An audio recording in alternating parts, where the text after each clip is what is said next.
Bienvenue à tous sur le podcast de Nori and the UFC. Aujourd'hui, j'ai décidé de faire quelque chose de complètement différent. Ça fait longtemps que j'ai pas posté, mais j'avais vraiment envie de vous faire un petit cadeau. Justement, je prépare un énorme sujet sur ma visite de plusieurs gyms et surtout, vous savez, le combat que je mets. Parce qu'on le voit souvent dans la vie des journalistes, il faut savoir saisir les occasions. J'ai saisi ma chance. En tout cas, j'avais vraiment envie que ce soit ma première interview sur ma chaîne, parce que je n'ai jamais l'habitude de faire ça. Donc j'ai décidé de poster cette interview dans son intégralité pour un peu vous transmettre, essayer de vous transmettre l'effet de surprise en fait. Donc rien n'a été préparé, rien n'a été planifié. Je suis arrivée là-bas et je l'ai vu arriver. Ça a été l'opportunité à prendre, évidemment. Voilà, partager ça le plus vite possible avec vous. C'est l'interview, ma première, inclassable, que j'ai décidé de poster vraiment sur ma chaîne. En attendant les amis, n'oubliez pas de vous abonner à ma chaîne YouTube. Je vous laisse profiter de ce moment, 5 minutes d'interview avec Jérôme Le Banner. Passez une bonne semaine, à plus, ciao ciao. Merci Jérôme d'être là, de m'accorder du temps. Je ne m'attendais pas à te trouver au MMA Factory. Ouais. Ma première question, est-ce que tu restes ici régulièrement? Tu es très gentil, hein. Oui. Tu vois, Elle est fan, c'est elle d'ailleurs qui m'a mis. Ouais. Je regardais tes combats de K1 quand j'étais jeune. Voilà. Ouais. Donc ça me fait super plaisir de te voir encore plus et que c'est grâce à toi que ma passion c'est vraiment le MMA et le UFC en particulier. Okay. Donc vraiment tu es vraiment le précurseur de tout ça. Bah, écoute, je suis ravi. Ça me fait plaisir de t'entendre. Et donc la question c'est que je voulais savoir au niveau du MMA Factory, qu'est-ce que tu trouves ici que peut-être que tu ne trouverais pas dans un autre team? Le prof, le coach. Ouais. Le mec qui vient de parler juste derrière toi s'appelle Fernand Lopez. Et je pense que si j'avais connu il y a de cela 25 ans, j'aurais eu encore, je pense, encore une autre carrière. C'est quelqu'un qui a une perception du combat futuriste. Oui.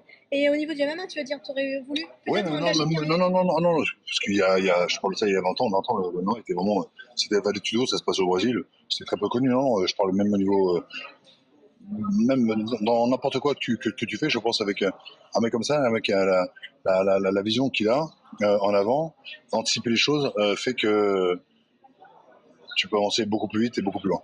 Donc tu es en train de me dire que tu as un second souffle. Oui, complètement. Ça va être un petit souffle court, mais un autre souffle quand même. Ouais. Parce qu'on t'a vu la dernière fois au combat de Francis, tu l'as accompagné. Ouais. Ça a surpris beaucoup de gens justement que tu sois dans le milieu, que tu interviennes dans le milieu de l'UFC. Ouais. Est-ce que tu vas être vraiment proche de lui pour le prochain événement au mois de novembre? Oui, bien sûr. Ouais, je pense que je vais être là même déjà, rien que pour les entraînements. Oui. Je pense qu'il y a quelque chose à faire technico-tactique et puis au niveau de la perception au niveau des choses. Je pense qu'il y a deux trois trucs que je peux apporter et ce qu'il a apporté.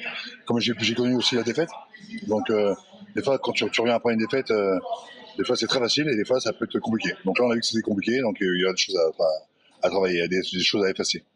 Oui, et puis surtout, tu amènes ton expérience du combat, du terrain, gérer la médiatisation, parce que je pense que ça a été aussi ça a été un souci. Moi, je suis allé, je laisse rester de côté. Hein. Oui, parce que ça a été un souci, je pense, ça lui a porté préjudice. Toute cette pression au niveau de l'UFC. Est-ce que toi, tu envisagerais, du coup, tu vas être là juste pour ce combat ou tu vas vraiment rester proche de lui? Un combat par combat. Oui, c'est ça. Moi, je combats le 27 octobre. Oui, c'est ça que j'allais dire.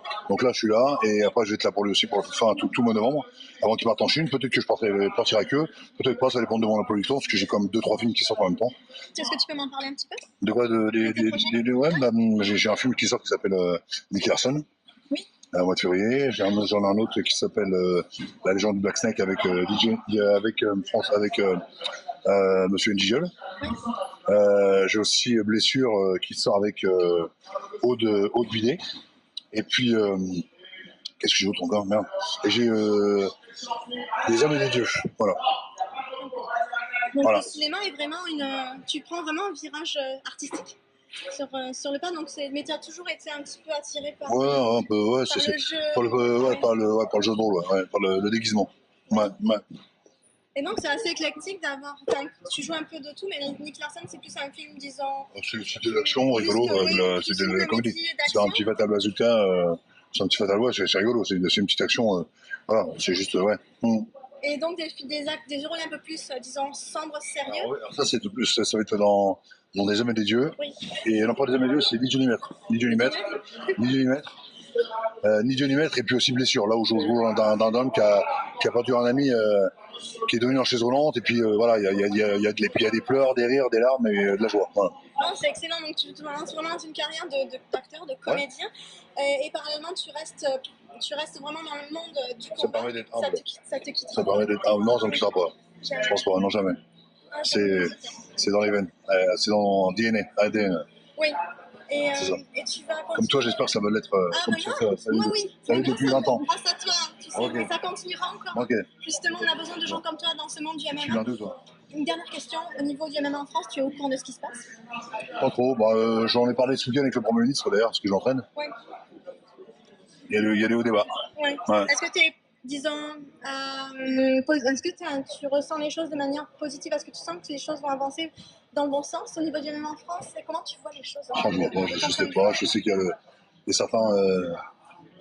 certaines oppositions qui font que ça traîne. Et donc, bon, faut donner une belle image des sports de combat, des arts martiaux. Voilà, je pense que le MMA, c'est juste la partie visible des arts martiaux, on va dire, de la partie sportive.